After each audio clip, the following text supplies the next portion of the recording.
The awakened soul craves exploration and a zest for life.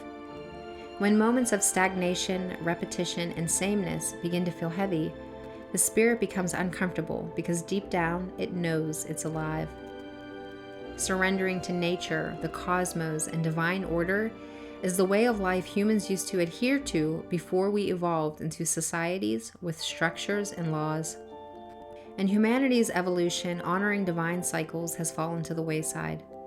But human design reflectors have a deep mystical connection to honoring the great cosmic cycles.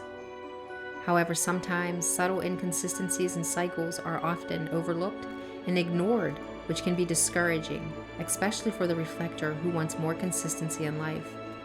Well, I have a hack for that. Hello, I'm Desiree and welcome to my YouTube channel. A few weeks ago, I posted a poll and I asked you guys what video topic interests you the most, and no surprise, human design reflectors was the winner.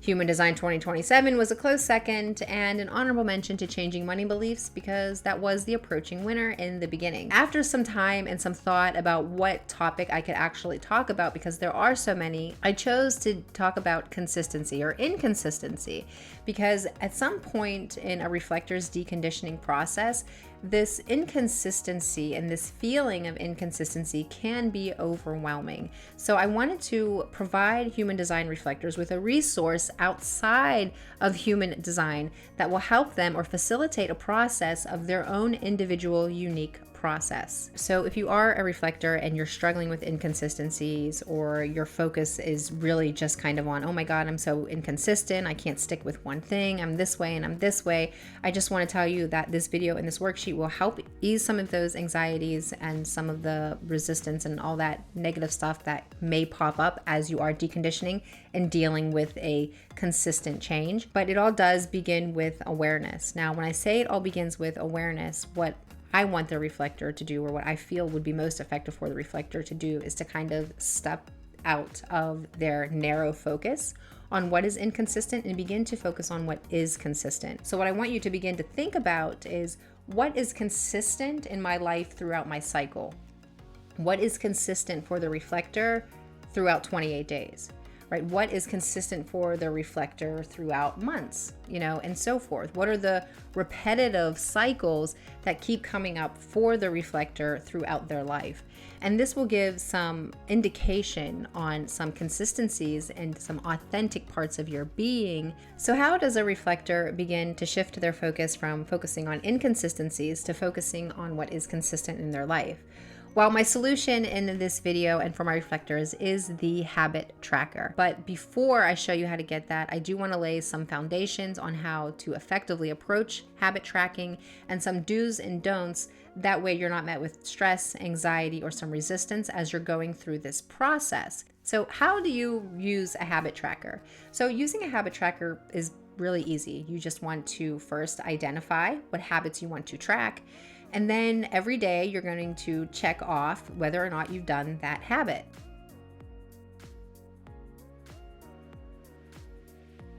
So let me give you an example of an effective way to use a habit tracker versus a not so effective way of using a habit tracker.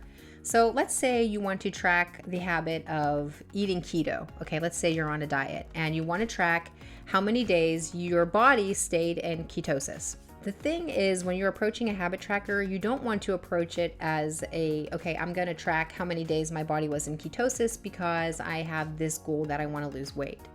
Now, if you approach the habit tracker beginning with this mindset, it's not going to be long before you're met with resistance. You're going to be met with, emotional things that are going to come up. Like, there's just going to be things that come up because you are conditioned around food and you're trying to change that conditioning. So when those things come up, you are going to be more likely to just kind of throw the habit tracker out the window and then never actually finishing the whole process. So a better way to approach the habit tracker using the same habit of how many days my body stayed in ketosis would look something more like this. I'm going to track how many days my body stayed in ketosis, but I'm not going to beat myself up if I fall off the wagon. I'm not going to demonize myself if I slip up and I eat sugar or I eat cake. I'm going to continue through this process, and at the end of the process of this whole month, of tracking whether or not I could keep my body in ketosis. If the results reveal that I only had 1 day, maybe half a day, that's okay. I'm just going to take that information and then work with it after the end of the cycle to determine what things I need to change, what actions are restricting me from actually going and, making this process of keeping my body in ketosis more effective for myself. Okay, so that's kind of ideally how you would want to approach a habit tracker in a non-judgmental way. Okay, so now how do you get your habit tracker? So you can just download an app on your phone, but I do not suggest that you track your habits this way just because, there's so many other apps on your phone competing for your attention. And if you use a free habit tracker, then you have to deal with ads, and it can be very, very easy for your focus to shift elsewhere, and then before you know it, you didn't even track your habit like your initial intention was. So what I personally suggest is you go to the blog post that is available on my site, and the link is in the description and it is pinned in the comments, on downloading your free PDF habit trackers. You don't have to give me your email or anything like that in return. And like I said, there are two. So it's a weekly habit tracker and there's a monthly habit tracker.